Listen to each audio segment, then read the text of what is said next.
ولا تأكلوا مما لم يذكر اسم الله عليه وإنه لفسق وَإِنَّ الشَّيَاطِينَ لَيُوحُونَ إِلَىٰ أَوْلِيَائِهِمْ لِيُجَادِلُوكُمْ وَإِنْ أَطَعْتُمُوهُمْ إِنَّكُمْ لَمُشْرِكُونَ۔ اور اس جانور کا گوشت نہ کھاؤ جس پر اللہ کا نام نہ لیا گیا ہو، وہ یقیناً فسق ہے، اور بے شک شیاطین اپنے دوستوں کے دلوں میں وسوسے ڈالتے رہتے ہیں تاکہ وہ لوگ تم سے جھگڑیں، اور اگر تم ان کی بات مان لو گے تو بے شک تم مشرک ہو جاؤ گے۔ اس آیت کے شان نزول میں اصحاب سنن نے ابن عباس رضی اللہ عنہما سے روایت کی ہے کہ کچھ لوگ نبی کریم صلی اللہ علیہ وسلم کے پاس آئے اور کہا کہ جس جانور کو ہم قتل کرتے ہیں یعنی ذبح کرتے ہیں اسے تو کھاتے ہیں،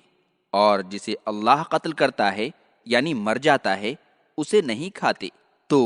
فَكُلُوا مِمَّا ذُكِرَ اسْمُ اللَّهِ عَلَيْهِ سے اِنَّكُمْ لَمُشْرِكُونَ تک نازل ہوئی۔ نسائی میں ہے کہ مشرکین نے مسلمانوں کے ساتھ جھگڑا کیا کہ اللہ کے ذبح کیے ہوئے جانور کو تم لوگ نہیں کھاتے، اور جو خود ذبح کرتے ہو اسے کھاتے ہو۔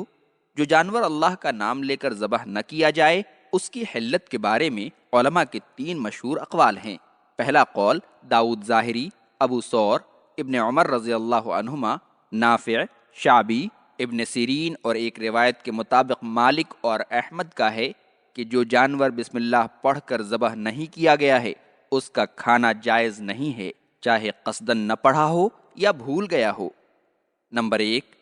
ان حضرات نے اسی آیت کے ظاہری الفاظ سے استدلال کیا ہے۔ نمبر 2، اور سورہ مائدہ کی آیت 4 سے جس میں شکار کیے ہوئے جانور کے کھانے کا حکم بیان کیا گیا ہے،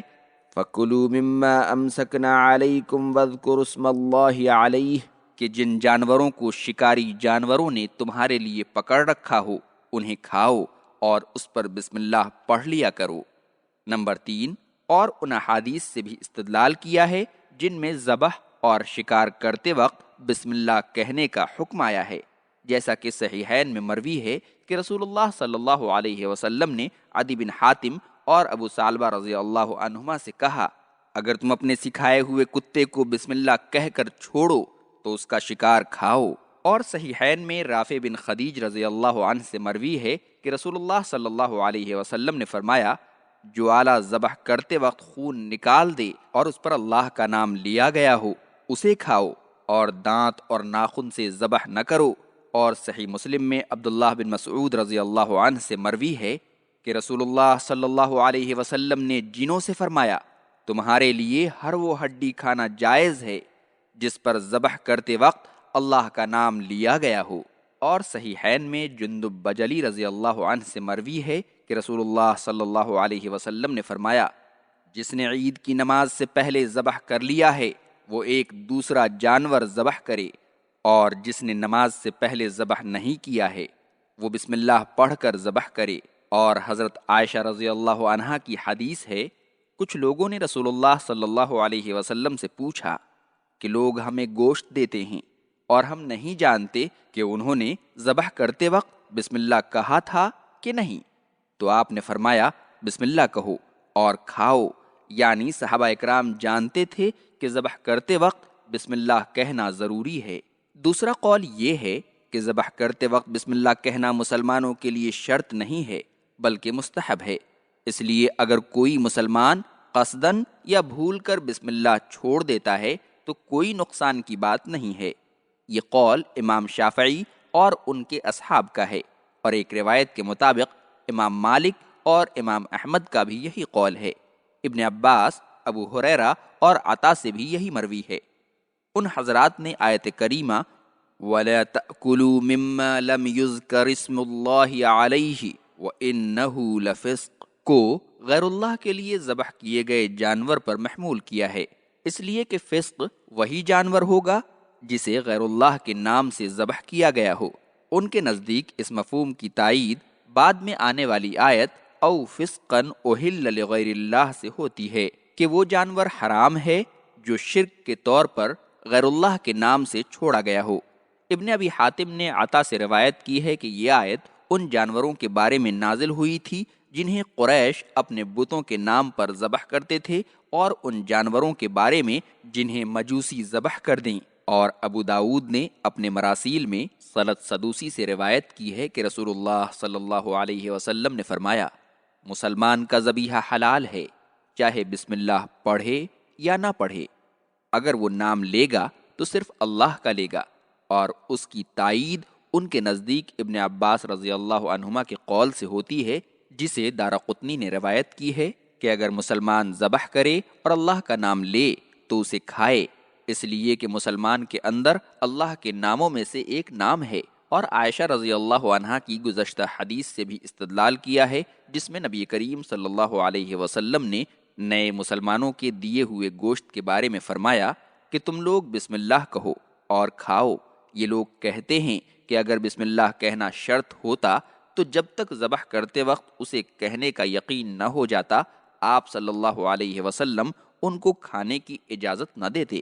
امام خطابی کہتے ہیں، یہ حدیث دلیل ہے کہ بسم اللہ پڑھنا ذبیحہ کے حلال ہونے کے لیے شرط نہیں ہے، اس لیے کہ اگر شرط ہوتا تو مشکوک حالت میں ذبیحہ کا کھانا حلال نہیں ہوتا۔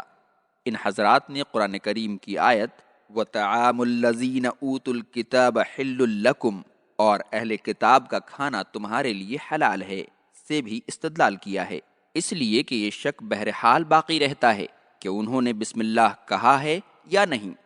تیسرا قول امام ابو حنیفہ، ان کے اصحاب اور اسحاق بن راہویہ کا ہے، اور امام مالک اور امام احمد کا بھی مشہور قول یہی ہے کہ اگر ذبح کرنے والا بسم اللہ کہنا بھول گیا ہے تو کوئی حرج نہیں، اور اگر قصداً بسم اللہ نہیں پڑھا ہے تو کھانا جائز نہیں ہوگا۔ علی، ابن عباس، سعید بن المسیب، عطا، طاؤوس، حسن بصری، ابو مالک، ابن ابی لیلہ، جعفر بن محمد اور ربیعہ بن ابی عبد الرحمن کا یہی قول ہے۔ ان حضرات نے ابن عباس رضی اللہ عنہما کی روایت سے استدلال کیا ہے، جسے بیہقی نے مرفوعاً روایت کی ہے کہ مسلمان کا نام کافی ہے، اگر ذبح کرتے وقت بسم اللہ کہنا بھول جائے تو اللہ کا نام لے اور کھا لے۔ لیکن صحیح یہ ہے کہ یہ ابن عباس رضی اللہ عنہما کا قول ہے، حدیث مرفوع نہیں ہے۔ البتہ ان کی دلیل قرآن کی یہ آیت ہو سکتی ہے، ربنا لا تؤاخذنا ان نسینا او اخطانا، کہ اے اللہ اگر ہم بھول جائیں یا غلطی کر جائیں تو ہمارا مواخذہ نہ کر۔ اور نبی کریم صلی اللہ علیہ وسلم نے فرمایا ہے، میری امت سے غلطی اور بھول کو درگزر کر دیا گیا ہے۔ ابن ماجہ، طبرانی۔ امام شوکانی نے بظاہر پہلی رائے کو ترجیح دی ہے، اور حافظ ابن کثیر نے دوسری رائے کو، یعنی ان کے نزدیک بسم اللہ پڑھنا مستحب ہے، شرط نہیں۔ صاحب محاسن التنزیل نے بھی اسی رائے کو ترجیح دی ہے، لیکن احتیاط کا تقاضا یہی ہے کہ اگر ذبح کرنے والے نے قصداً بسم اللہ نہیں کہا ہے تو اسے نہ کھایا جائے، کیونکہ قرآن کریم کے ظاہری الفاظ اسی پر دلالت کرتے ہیں کہ جس پر اللہ کا نام نہ لیا جائے اسے نہ کھاؤ۔ ایسے جانور کا کھانا فسق ہے۔ ہاں، اگر مسلمان ذبح کرنے والا بسم اللہ کہنا بھول گیا ہے تو قرآن و سنت میں موجود ان دلائل کے پیش نظر اس کا کھانا جائز ہوگا جن سے ثابت ہوتا ہے کہ اللہ نے امت مسلمہ سے غلطی اور بھول چوک کو درگزر کر دیا ہے۔ اور یہ جو قرآن کریم میں آیا ہے کہ اہل کتاب کا ذبیحہ کھانا حلال ہے، تو یہ ایک الگ حکم ہے جسے مسلمان کے ذبیحہ کے ساتھ خلط ملط نہیں کرنا چاہیے۔ اور بے شک شیاطین اپنے دوستوں کے دلوں میں وسوسے ڈالتے رہتے ہیں تاکہ وہ لوگ تم سے جھگڑیں۔ ابن عباس رضی اللہ عنہما کہتے ہیں کہ وحی کی دو قسمیں ہیں، ایک اللہ کی وحی محمد صلی اللہ علیہ وسلم پر، اور دوسری شیطان کی وحی اپنے ماننے والوں پر۔ ابو داود، ابن ماجہ اور ابن ابی حاتم نے سند صحیح کے ساتھ ابن عباس رضی اللہ عنہما سے روایت کی ہے کہ شیاطین اپنے ماننے والوں کو سکھاتے ہیں تو وہ کہتے ہیں کہ اے مسلمانوں،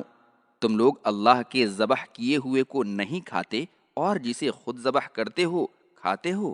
تو اللہ تعالیٰ نے نازل فرمایا وَلَا تَأْكُلُوا مِمَّا لَمْ يُذْكَرِ اسْمُ اللَّهِ عَلَيْهِ، کہ جس پر اللہ کا نام نہ لیا جائے اسے نہ کھاؤ، اور اگر تم ان کی بات مان لوگے تو بے شک تم مشرک ہو جاؤ گے۔ آیت کا یہ حصہ دلیل ہے کہ جو کوئی اللہ کی حرام کردہ کسی شے کو اپنی طرف سے حلال کرے گا یا کسی حلال کو حرام کرے گا وہ مشرک ہوگا۔